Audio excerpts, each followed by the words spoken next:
How do we stay positive and free from fear when the news is overwhelmingly bad and fear-based? I got this topic idea in the form of a question from a good friend and a former guest on this show, Frederic Tate. You can find him in episode 56 called Ignore at Your Own Risk, How Your Relationships with Death Affect Your Quality of Life, with Dr. Frederic Tate. Fascinating guy. Thoroughly enjoyed that interview, and I wholeheartedly recommend that episode. And I was asking listeners what they'd like to hear about on the podcast, and he threw that question my way, and I thought I would take a stab at that today. How do we stay positive and free from fear when the news is overwhelmingly bad and fear-based? So that's at least Frederick's experience on some level, that it's difficult to stay positive and free from fear, and he experiences the news as overwhelmingly bad and fear-based, and I'm sure many of you can relate. It is a wild time to be alive on planet Earth. I'm sure every generation has said that, but here we are, we're the generation that's next up, and we might find ourselves thinking, feeling, or saying some of the same things. So I'm going to take a stab at it today and move roughly from more to less concrete in terms of how I tackle this topic. And that also happens to be what I consider to be a movement from less to more important in terms of areas of focus and the ROI we get from these particular areas of focus. So without further ado, let's jump in. This is Andrew Petty is Dying, where we tap into the power of our mortality to become the people we were made to be and live the lives we were made to live. I'm your host, Andrew Petty, and I'm dying. I hate to say it, but so are you. I have, let's see, how many points do I have here? I jotted down some notes, and I will riff extemporaneously from time to time, and I will also refer to what I have verbatim in these notes from time to time as well, because there's some things I want to just state as clearly as I possibly can without wandering too much. So I have 5 areas that I want to touch on. The first is practice solitude. Get away from the static and noise. Fiercely guard time and space for reflection, hearing your inner voice, and communing with the transcendent. And we'll talk more about the transcendent in the final point. Right now, for me, a favorite way of practicing solitude is walking. And in fact, my work day typically starts around 9 once we get both boys off to school. And it starts with a walk, as many days as I can pull it off, about an hour on the trail here by the river. And for me, that is sort of a meditative practice. I love the rhythm of a walk. It sort of engages my brain in a way and my body in a way that allows my heart and mind to get somehow more productive and allows things that are underneath to begin to bubble to the surface. I pray during that time. And I also just walk and just enjoy breathing in and breathing out and looking at the river and the sky. And it's about an hour, and I get back to my office. And usually by then, I am much clearer on how I want to order my day and the things that are more important to me in that day than other things, and basically how I plan to spend my time, at least in terms of priorities. It's taken me a long time to come by that practice, and of course I'm self-employed, and so my time, strictly speaking, is mine to use as I choose. Now, that's true of all of us, really, but for some of you who aren't self-employed and have the latitude to use your time as you choose without immediate consequences from others around you who may want you to spend your time in other ways, it can be more difficult to do. But I still maintain that all of us have complete responsibility for how we choose to use our time. And if we are in an employment situation, we've chosen to be in that employment situation, and how we conduct ourselves in that employment situation is also our choice. So I've created this life where I am self-employed, and my time is mine to use as I see fit, when and how. And so over time, I've realized that this practice of solitude through walking is a really valuable one to me. That may change in seasons of life and, infirmity or injury or whatever, but right now it's a really go-to way. And it does stand, to tune out the static and the noise, and I do fiercely guard that time for reflection and for tuning into my inner voice and listening to God and hearing what he has to say. And in today's day and age, fiercely guarding that time and space can be really challenging to do, because there are very few things in this world that are aligned with us in that effort. Most of the things in this world are attempting to get our attention and to grab our attention and pull it over to the thing that they consider to be important, whether that's through marketing channels, internet, social media, you name it. And in order to first prioritize this time, we have to acknowledge the value of it and the need for it.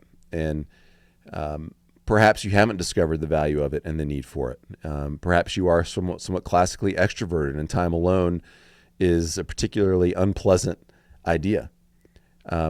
Introvert or extrovert, self-employed or employed, whatever your station in life, I maintain that solitude is absolutely critical for staying positive and free from fear when the news is overwhelmingly bad and fear-based. We have to tune that out for a time.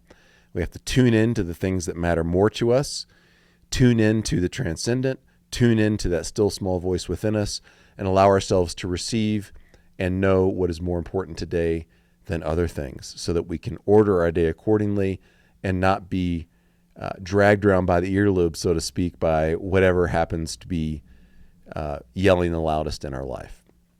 Number one, practice solitude. Number two, this is super practical. Consume the news in small doses and pick your sources thoughtfully. Just don't gorge yourself on the news. Don't stay tuned into it all the time. And pick the sources of your news thoughtfully. Now, I find that to be an especially challenging one these days when the legacy media is in all kinds of upheaval. There's a lot of attrition in terms of viewership with legacy media, and who it is that we can tune into and have some reasonable trust that they are a valid and credible source. It's tough to do these days. That being said, it still is work that we must do if we are going to consume information from the world at large that we find useful and necessary to have. So pick your sources thoughtfully. And I think ideally you have sources of information and news that represent a multiplicity of perspectives and viewpoints. So you're not just hearing from the side of the swamp that you inhabit, but you're hearing from all sides of the swamp, so to speak, from all the critters that run around there. That's a weird metaphor, but there you go. And consume the news in small doses because, I'll move on to the next one because it kind of touches on why it's important to consume the news in small doses. So number three in my list of ways to stay positive and free from fear when the news is overwhelmingly bad and fear-based is invest much more of your time, energy, and attention in things that are within your realm of influence than on things that aren't. And I'm going to spend a fair amount more time on this one. I've got several subpoints. So I said I had 5 main points. I may have cheated a little bit because in this third point, I've got a handful of subpoints, but oh well. What does it actually look like in the real world to invest more time and energy in things that are within your influence? Here we go. Spend much more time zoomed in than zoomed out. And what does that mean? It simply means that when we spend a lot of our time zoomed out to all the stuff happening out there, all of the news out there in lands far away and close to home, trying desperately to take in all of the global goings on and make sense of it all, we are by definition spending a lot of time in territory that we can do very little or nothing about.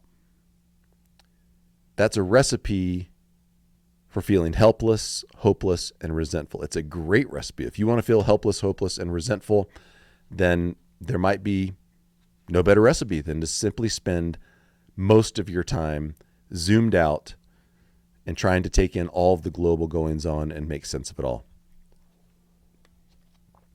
I've got a cold, and I'll try to spare you the hacking here on the recording.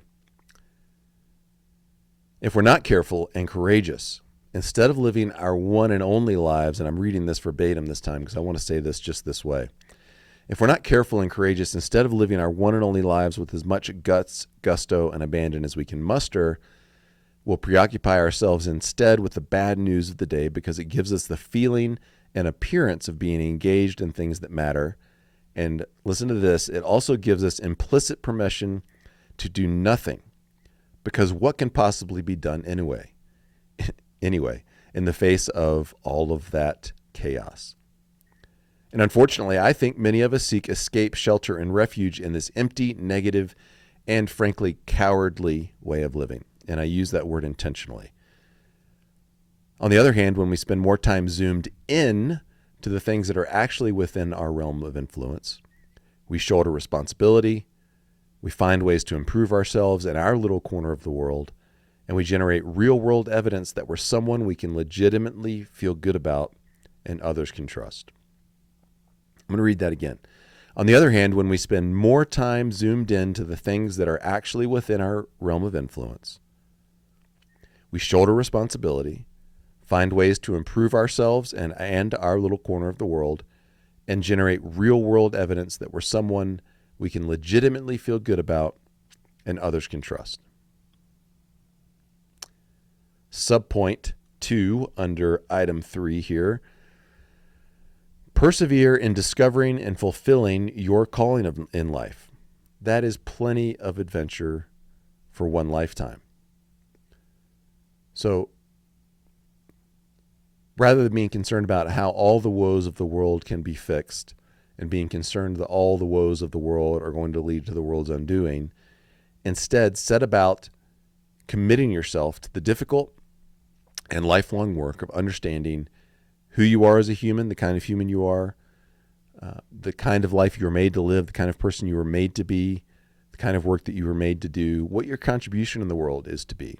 And that is an incremental revelation over time, I believe, as we set about and commit to that work. And it is really the adventure of a lifetime. And the good news, of course, is that when we do that, we evolve ourselves positively over time, and that influences others around us. And so that leads to the next sub point, which is, itching my throat.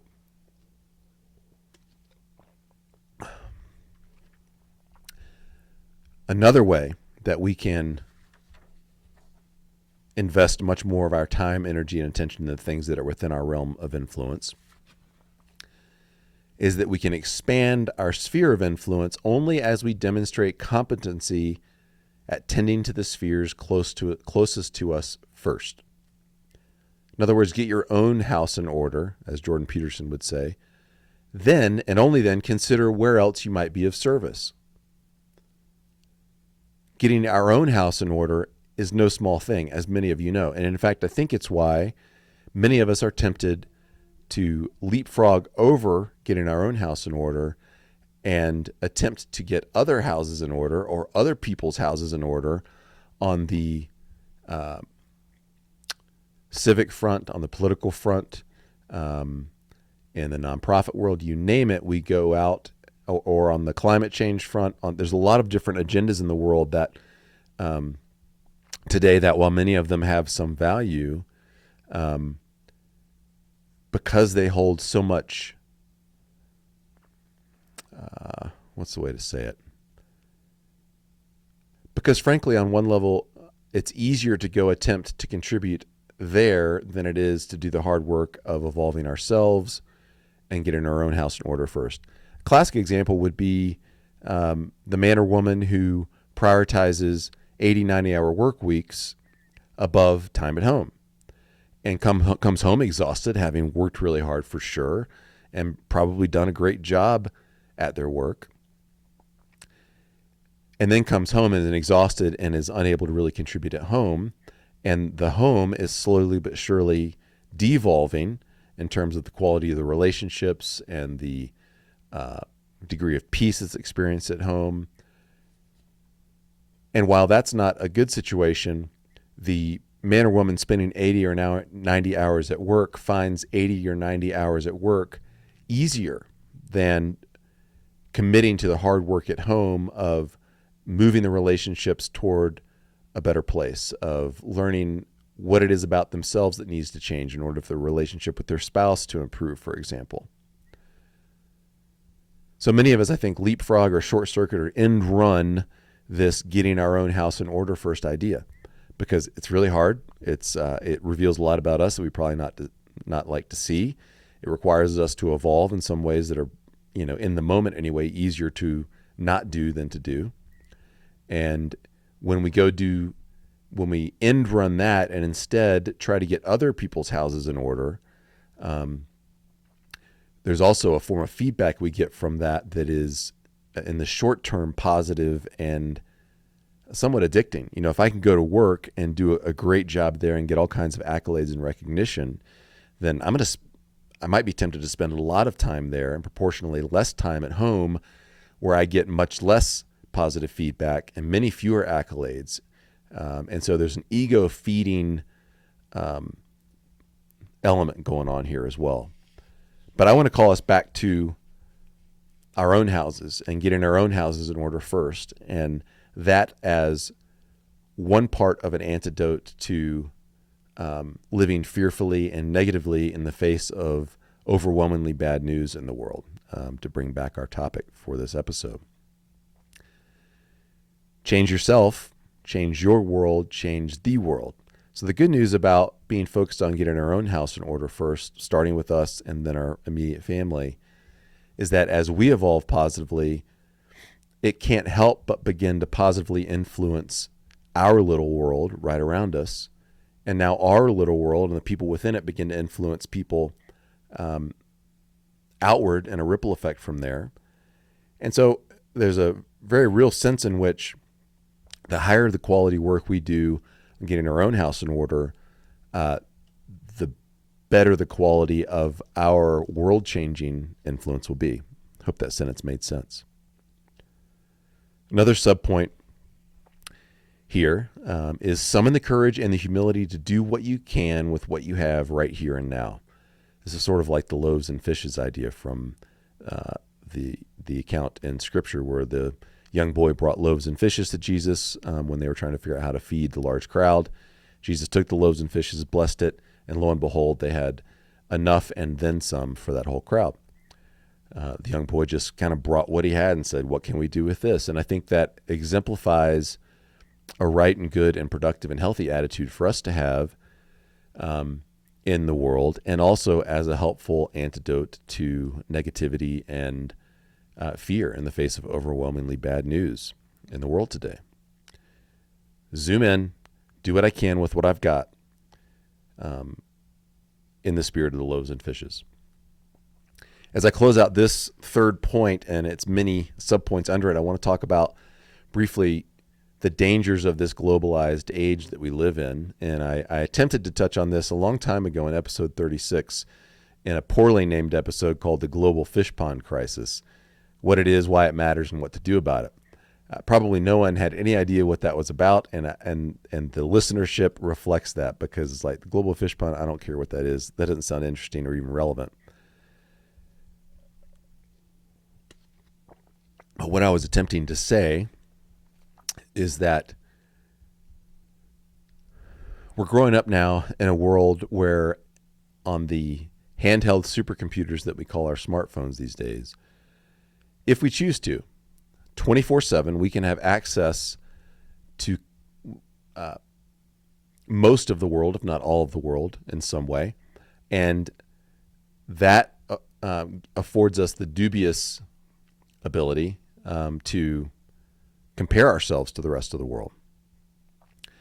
And when I, a little fish in a global fish pond, can compare myself to the rest of the fish in this global fish pond, then unless I had the good fortune of being raised in a family that did a great job of helping me construct a solid identity, then I'm left to try and figure out how it is that I could be of any relevance or any value or of any use in this world when all these other people are doing so much amazing things, so many amazing things, apparently anyway, at least according to the stories that people spin on social media. And there are people doing amazing things for sure, but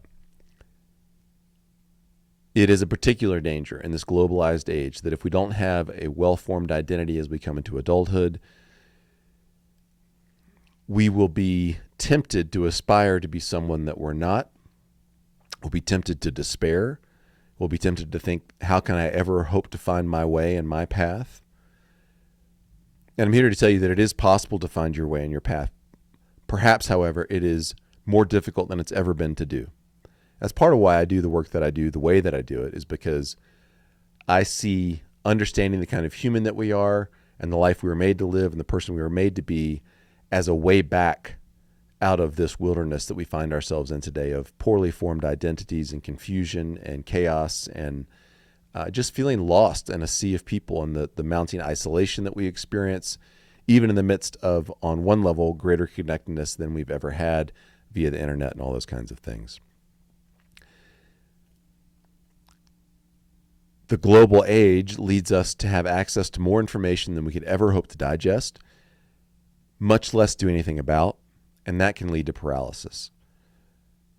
So in this global age, again, as I said at the very beginning, learn to detach yourself from all that information. You cannot absorb it all. I love to learn, and so I love just absorbing a lot of information, but I know there is a tipping point, a point of diminishing returns beyond which I'm just taking on board information that's not going to be of any more value to me because I can't take action on any of it or all of it or much of it. And so there's a point at which more information is not of any more value. It is a really interesting time in this globalized age, and it comes with particular dangers and pitfalls. Of course, also particular opportunities that have never existed before. There's that as well. Point 4. In how to stay positive and free from fear when the news is overwhelmingly bad, is to nurture meaningful relationships and cultivate more as needed. We wilt in isolation and we thrive in community. In a world of apparent chaos, meaningful community is an oasis and a source of strength. When I look back on times in my life when I felt most secure and most carefree and most like I belonged, there were times when I was engaged in very simple tasks with people that I enjoyed who also were enjoying the collaborative accomplishment of our shared task. For example, and then it was a relatively responsibility-free time of life, so there was that. But I worked at a ranch right out of college, a guest ranch, and some of my favorite times were after the guests had left over the summer season. We would go out, me and the fellow wranglers, and we would mend miles of fence line. And often it would be snowing and be me and 2 or 3 other guys, and we would spend 8-9 hours mending fence line and talking, joking, laughing, working in silence. And then we come back in, tired from a hard day's work, have a great meal, and just have laughter and just a great sense of camaraderie in the dining room when we ate together. And it's one of the times in my life I remember feeling most carefree, most secure, most like I belonged. And it was so simple. It was mending fence. It was having a nice meal. There was nothing glorious or noteworthy, at least in terms of the metrics that the world likes to use. I bet you can recall a time in your life, if you don't currently have that experience, when you really felt like you belonged and you felt secure and you felt known. And, well, I was going to bring something up, but I'm not going to. I don't know if I'll be able to comment very well on that, but I'll just leave it at that. Another way to combat dread and overwhelm, fear and negativity in the face of news that feels overwhelmingly bad is to continue to nurture meaningful relationships and cultivate more as needed. And of course, it's easy to say, and it's not necessarily easy to do. And I would love to help you with that. If that's something you need help with, let me know, and we'll partner together on helping you to develop a more meaningful network of relationships so that you won't wilt in isolation and you will begin to thrive in community. The 5th point I want to share with you today is something that is that everyone listening will have a slightly different perspective on. And you may have a dramatically different perspective than I do, but I really believe I would be remiss if I didn't bring this to the table for your consideration and let you know as honestly as I can that this really is, for me, the thing that keeps my ship steady in the storm. And no matter how bad the news is, or appears to be in the world around me, no matter how bad circumstances actually feel or are in my specific little life. This keeps my ship steady. This keeps me moving forward. This keeps me stable. This keeps me peaceful. And it is, simply put, a relationship with the creator, I believe, of the universe and my creator. And not only the eternal, all-powerful creator, but the eternal, all-powerful creator who is also intimately acquainted with me. He made me and cares for me, so much so that he sent his son to pay a debt that I couldn't pay so that I could be in a relationship with him again. And you've probably heard this kind of language before and might be quick to dismiss it as wishful thinking or primitive thinking or magical thinking. I believe it to be otherwise, and my experience also demonstrates it to me to be otherwise. But I can't, in this conversation, persuade you of anything. I'm not really attempting to persuade you of anything. I just want you to know what is the ballast ultimately in my ship that helps me avoid undue negativity and fear in the face of overwhelmingly bad news in the world. The reason that my relationship with my creator does this is because I am ultimately secure in a relationship with him, understanding that he is not troubled by the circumstances of the world. He is active in the circumstances of the world. And, there are many accusations leveled at God, why would he allow this and why would he allow that? But I heard Timothy Keller say something that really helped me a little while ago. He said, there may be plenty of things that we don't understand about the Christian God, or the God who is described in the Christian worldview. But one thing that we can't really legitimately say about him is that he doesn't love us, because a creator that doesn't love us doesn't send his only son to die for a creation that he doesn't love. And so there may be plenty of question marks around why other things happen or why he permits other things to happen. But one accusation that we can't level is that he doesn't care about us. There must be something else going on. And that has the ring of truth to me, has the weight of truth to me. This is an important one, and so I want to pause briefly to just consider how I might continue with this one. And this is, frankly, for me, a newfound kind of peace. I aligned myself with God, so to speak, and affirmed the historic and Orthodox Christian creeds for as long as I can remember. But it's really only been in the 6 months that, in the past 6 months, that these things have come together for me in a way that has produced a settledness and a peace and a confidence and a conviction about how to live and what this life is about and what God is like and who he is and who I am in relationship to him. Man, I am just more settled, more confident, more comfortable at 50 than I've ever been, as some of these pieces of the cosmic puzzle have been plunked into place. And I'm so grateful that God has been persistent and has persevered with me to allow life circumstances to conspire with me to bring me to this moment. Because I can tell you it is, and some of you listening can relate, it really is wonderful. And so like Peter, when Jesus asked him to step out of the boat and walk on the water toward him, Peter did. And at first he was walking on the water as he had his eyes fixed on Jesus in front of him. And then every time that he began to lower his eyes and look at the wind and the waves around him and be overcome with fear, he began to sink in the water. And then he would pick his eyes up again and look at Jesus, and he would rise above the water. And it's something very similar for me. I find as I the more I look past the particular circumstances of my life and the circumstances that I'm able to perceive in the world to him who is the author of this existence, the more I do that, the calmer, more peaceful, more unflustered I am. And paradoxically, I believe the more useful I am in this earthly existence. I think I'll stop there. There are probably much more articulate ways to talk about it, but I want to be clear that this is, of the 5 points that I've brought to you today, this is the one that trumps them all for me, that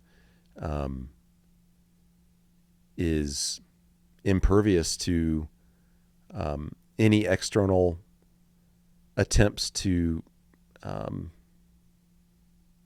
capsize my ship on the stormy waters. And it's not because of who I am or what I'm capable of or some work that I've done over years to get to this point of resilience. It's because of who he is and who I know him to be and who I'm continuing to get to know him to be. So in full disclosure, I want to make sure you know that from me. And if that is something you resonate with, great. I hope that encourages you. If it's something that you resist strongly, then that is your prerogative, of course. And if it's something that you would like to talk about more with me, I'd be very glad to do so. So those are, in summary, the 5 points I want to bring to you. So how do we stay positive and free from fear when the news is overwhelmingly bad and fear-based? Number one, practice solitude to get away from the static and noise. Fiercely guard the time and space for reflection, hearing your inner voice, and communing with the transcendent. Number two was consume the news in small doses and pick your sources thoughtfully. Number three, invest much more of your time, energy, and attention in things that are within your realm of influence than in things that aren't. And there are a handful of subpoints under there that I will not regurgitate.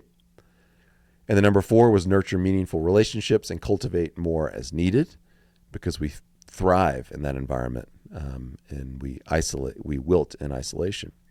And then the fifth point and final point was, and I didn't state it this way, but I would maybe state it as cultivate a relationship with the transcendent. And I personally hope you'll cultivate a relationship with the God who revealed himself in the person, life, death, and resurrection of Jesus, because I do believe he is the way, the truth, and the life. And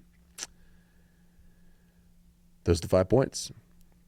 What else would you add to this discussion about how to stay positive and free from fear when the news is overwhelmingly bad and fear-based? What would you change about what I've offered today? What do you agree with, and what do you see differently? You invested some of your precious time and attention in this episode today.